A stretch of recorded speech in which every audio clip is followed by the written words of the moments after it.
Welcome to Intercession Connects the World, Prayer Walk Chapter 3. In Chapter 2, we explored the armor of God in detail. In Chapter 3, I will share on the importance of ongoing consecration and discernment. Pride obstructs our ability to hear God's voice clearly, and waiting on the Lord is a discipline to receive His will and prayer direction. But human intelligence and worldly knowledge can sometimes disrupt this discipline. I have met intercessors who raise prayer points based only on analyzing worldly news and their personal preferences, not God's will. The world news might be saying something about an incident or event, while God might give you a totally opposite insight.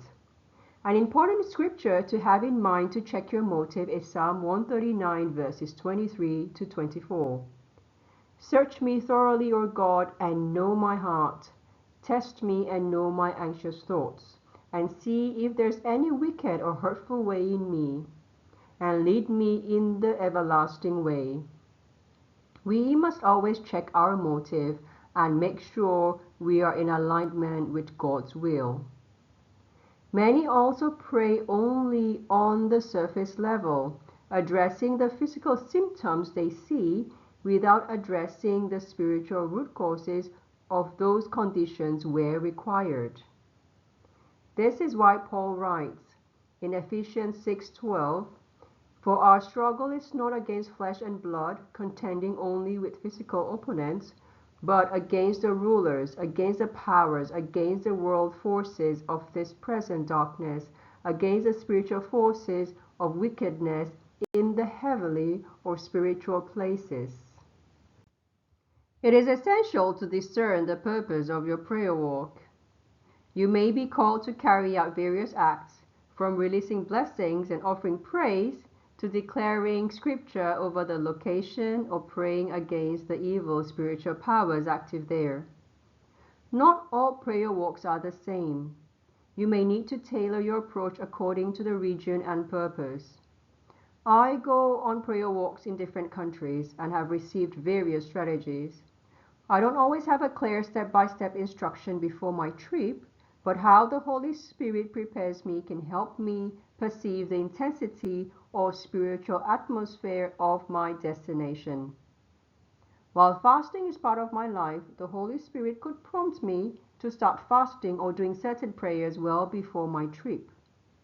I also seek guidance on the sequence for visiting the various sites.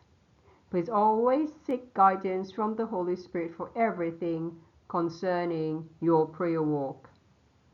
It is helpful to have basic historical knowledge of the country, city, or specific site.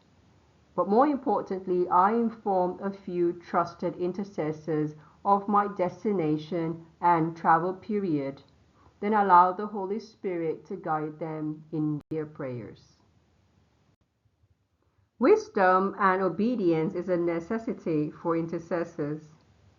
Acting on presumed readiness without proper preparation can lead to spiritual attack. The Holy Spirit trains and empowers individuals for specific spiritual assignments. Therefore, it is dangerous for someone who does not read, understand, and apply Scripture, or who lacks healthy prayer life, who does not fast, lives in bitterness or unforgiveness, to declare binding evil powers active in the environment.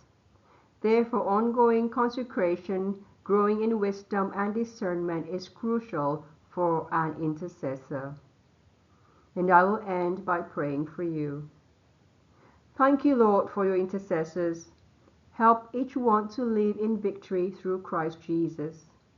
Give each person the staying grace to wait and hear from you, and give them the capacity to obey you. In Jesus' name I pray. Amen. Thank you for taking the time to listen to this knowledge sharing. You can learn more about taking the land for God from my website, anniewong.org. For women, please take the opportunity to download the free ebook that I have written. It is a self-edited and self-published book that comes with an application workbook. Do not just read, but apply what you have read.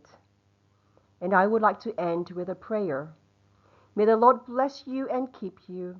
May the Lord make his face shine upon you and be gracious unto you. May the Lord lift up his countenance upon you and give you his shalom.